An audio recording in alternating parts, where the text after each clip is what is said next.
Hello again, everyone. Edwin Learnard back once again. In this YouTube astrological segment, I'm going to be dissertating and talking about having a Scorpio Sun and a Leo Ascendant in a natal chart.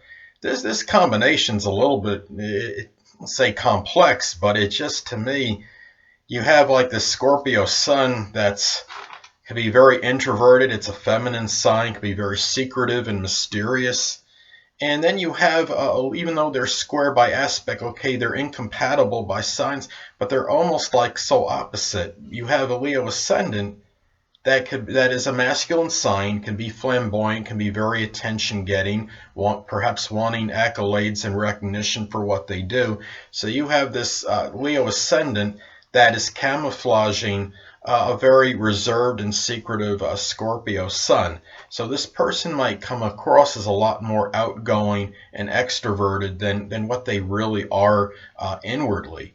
And this could be somebody that perhaps pursues Scorpio-like things such as psychology, astrology, things connected with the occult, forensic science, and do it with that inexorable type Leo ascendant energy. This could be a person, because Leo ascendant could be very dignified and prideful, that if something actually hurts them, they might not really show it on their exterior as far as their Leo facade goes, but because Scorpio is the sun sign and it represents the inner self, this person might feel a little bit more hurt than what they're actually showing on the surface, and might show more that despondency and sadness more in private. Now, the sun sign in a natal chart represents our basic wants, while the rising sign or ascendant can represent the manner or method in which one attains these basic wants. Now, for Sun and Scorpio, the basic wants can be connected perhaps with control, with power, things connected with transformation, regeneration, shared and others' resources, getting to the bottom of things, delving deep, investigation, being probing. And even the sex could figure prominently in any of the 12 zodiac signs, don't get me wrong, but it's even more pronounced, I believe, with Scorpio, so I consider that a strong basic want for Scorpio. And having a Leo ascendant, these things may be pursued with a lot of dignity, a lot of pride, and and really doing this with, as I stated, the inexorable, indefatigable, if you will, Leo like energy. And these basic wants might take center stage, so to speak, and come out very magnanimously through this Leo ascendant. And perhaps the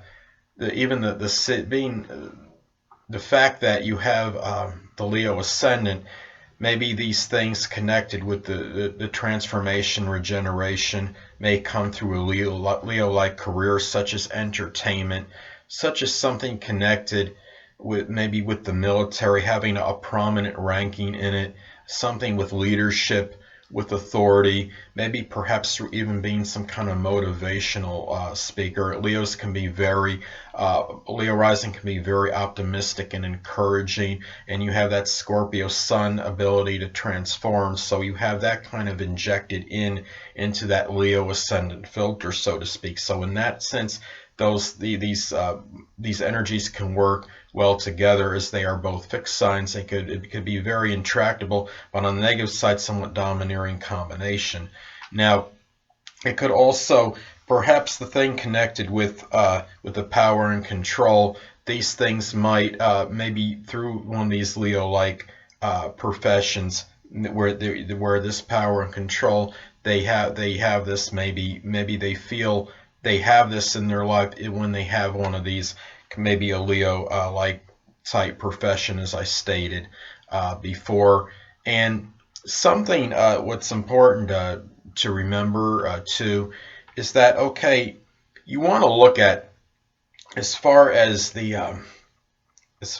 maybe how these energies work together, it's important to look at the aspect, if any, that is made between the sun and the ascendant.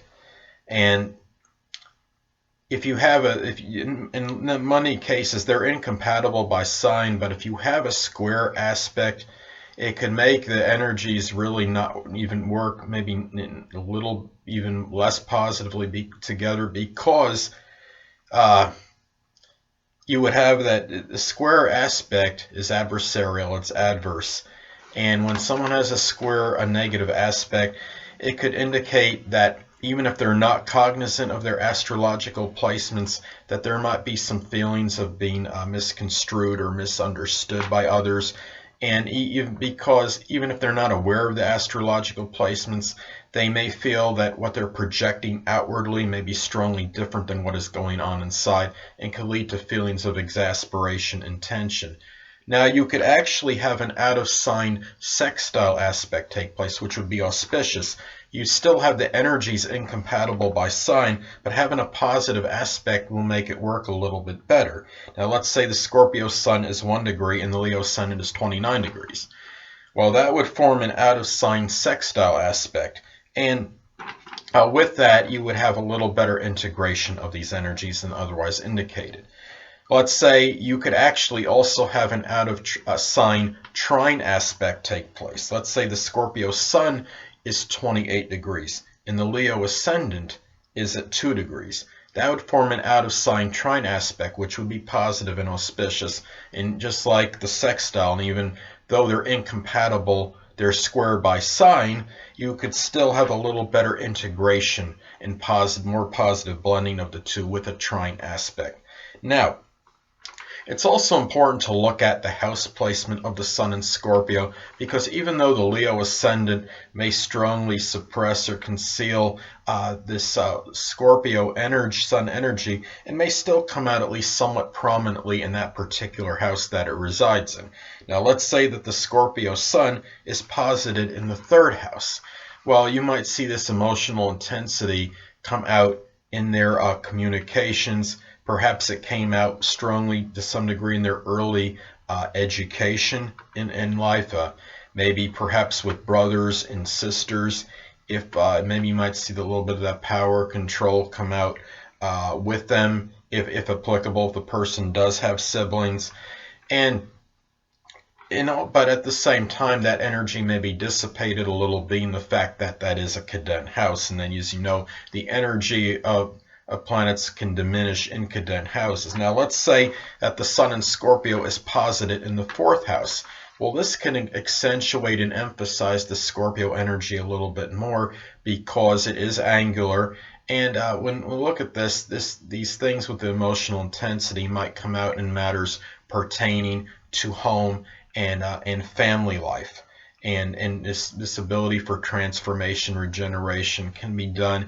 It might be somebody that feels compelled to transform, maybe change the lives of one or more of their family members.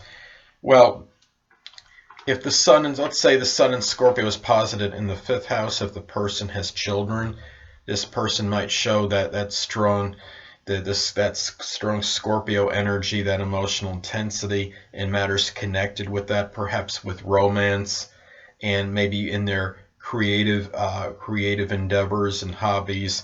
And you might be somebody that likes to do astrology as a hobby, or something connected with the occult, supernatural. Might be somebody interested in these, like detective shows, and might like to watch them, for example, as far as enjoyment goes. Anyway, people, that'll conclude this YouTube astrological segment for having the Sun in Scorpio and a Leo Ascendant in a natal chart. And stay tuned next time, where I'll be dissertating and talking about having the Sun in Scorpio and a Virgo Ascendant in a natal chart. 2 things I want to get with you on before I head out. Firstly, the stars may impel but do not compel. And secondly, never isolate any single astrological element, aspect, planetary placement, position, configuration, influence, or what have you, and make an analysis of a person, astrologically speaking, based on this alone.